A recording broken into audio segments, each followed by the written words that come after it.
नाज़रीन मुहतरम, अस्सलाम वालेकुम वरहमतुल्लाहि वबरकातुह। एक भाई साहब ये सवाल करते हैं कि हम दिन भर में बहुत सारी इबादतें करते हैं, अल्लाह रब्बुल इज़्ज़त की बारगाह में खुलूस और लिल्लाहियत के साथ अल्लाह तबारक व तआला की इबादतें करते हैं, कभी नमाज़ पढ़ते हैं, कभी रोज़ा रखते हैं, कभी ज़कात देते हैं। तो ये इबादतें जो हम अल्लाह रब्बुल इज़्ज़त की बारगाह में पेश करते हैं, हमें ये कैसा पता चलेगा कि अल्लाह तबारक व तआला ने हमारी इबादतों को कबूल किया है? बहुत ही बेहतरीन सवाल है और हर इंसान ये ख्वाहिश करता है, ये सोचता है कि आखिर हमें कैसे पता चलेगा कि हमारी नमाज, हमारे रोज़े, हमारे दिए गए ज़कात ये कबूल हुए या नहीं हुए। तो आप जान लें कि इबादत जो हैं अल्लाह तबारक व तआला ने जो हम पर फ़र्ज़ फरमाया है, ये इबादत का कबूल होना अल्लाह रब्बुल इज़्ज़त ने एक राज रखा है। ये राज कब खुलेगा? ये इंसान जब तक जी रहा है तब तक ये राज पोशीदा रहता है। जैसे ही इंसान कब्र में जाएगा तो कब्र में अल्लाह तबारक व तआला उन राजों को फाश फरमा देगा, इन राजों को खोल देगा। कब्र में जाने के बाद इंसान को पता चलेगा कि जो हम नमाजें दुनिया में अदा किया करते थे, जो रोज़े हम रखा करते थे, जो ज़कात और फ़ित्रे वग़ैरह हम दिया करते थे, वो हमारे कबूल हुए या नहीं हुए, तो ये कब्र में जाने के बाद पता चलेगा।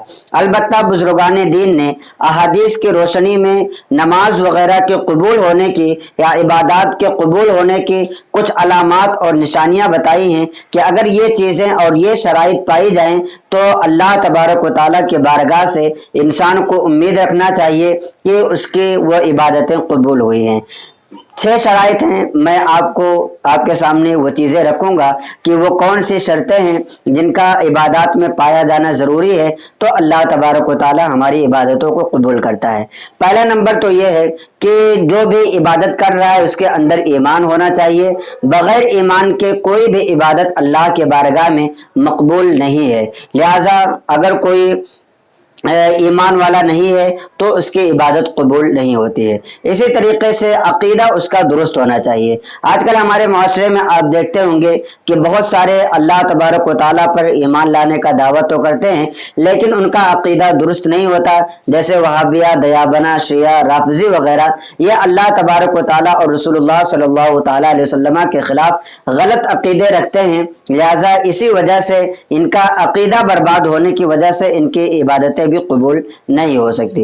इसी तरीके से जो इबादत भी हम कर रहे हैं उसमें इखलास होना चाहिए, खुलूसो लिल्लाहियत होनी चाहिए और उसमें नीयत ये होनी चाहिए कि अल्लाह रब्बुल इज़्ज़त राज़ी हो जाए, अल्लाह तबारक व तआला को राज़ी करने की नीयत से वो इबादत की जाए। इसी तरीके से जो काम किया जा रहा है अल्लाह तबारक व तआला को खुश करने के लिए शरीयत के मुताबिक काम होना चाहिए। जाहिर सी बात है अगर शरीयत के मुताबिक काम ना हो तो अल्लाह तबारक व तआला उससे खुश नहीं हो सकता।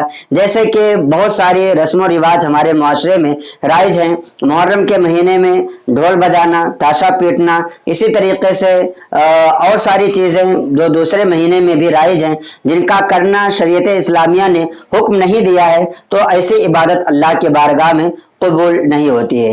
पांचवी चीज़ ये है कि उस काम के अंदर तकवा और परहेजगारी होनी चाहिए। किसी को दिखाने के लिए रियाकारी के तौर पर कोई इबादत ना की जाए, वरना अल्लाह तबारक व तआला रिया करने वालों के मुंह पर उसकी इबादत को मार देता है। और फिर क़यामत के दिन जब हिसाब किताब किया जाएगा, अल्लाह तबारक व तआला पूछेगा कि तुमने दुनिया में क्या नेक काम किए, तो इंसान अगर कहेगा कि मैंने रोज़ा रखा या मैंने नमाज पढ़ा या इसी तरीके से मैंने जिहाद किया, तो अल्लाह तबारक व तआला उसकी इबादत को उसके मुंह पर मार देगा और इरशाद फरमाएगा कि तुमने नमाज दुनिया में इसलिए पढ़ा था ताकि लोग तुम्हें नमाजी कहे, तुमने रोज़ा दुनिया में इसलिए रखा था ताकि तुम्हें लोग रोज़ेदार कहें, तुमने दुनिया में जिहाद इसलिए किया था ताकि लोग तुम्हें गाजी कहें। या आज की तुम्हारी दुनिया की इबादत तुम्हारे मुंह पर मारी जा रही है और तुम्हारी कोई भी इबादत कबूल नहीं है।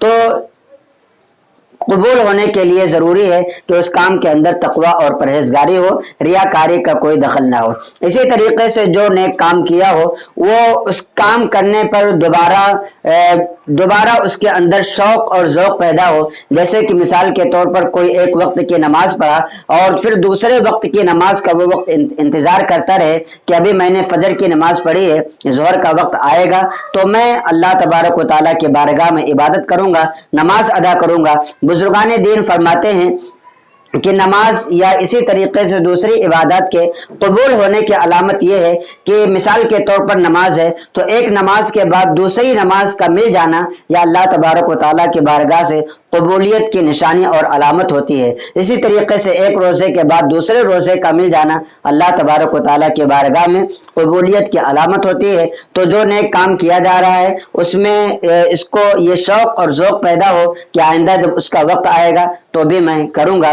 تو یہ 6 شرطیں علماء کرام نے احادیث کی روشنی میں بیان کی ہیں کہ اگر یہ 6 شرطیں پائی جائیں تو پھر انسان کو یہ گمان کرنا چاہیے کہ اللہ تبارک و تعالیٰ نے اس کی عبادات کو قبول کر لیا ہے۔ اب آپ کو چاہیے کہ اللہ تبارک و تعالیٰ کے بارگاہ میں خلوص کے ساتھ ایمان صحیح کر کے، عقیدہ درست کر کے، شریعت کے مطابق کام کر کے اور اسی طریقے سے اس کام کے اندر تقوی اور پرہیزگاری کر کے اپنے تمام افعال حسنہ کو قبول کروائیں اور اللہ تبارک و تعالیٰ کی بارگاہ میں صدق دل کے ساتھ اللہ کی عبادت کریں۔ السلام علیکم ورحمۃ اللہ وبرکاتہ۔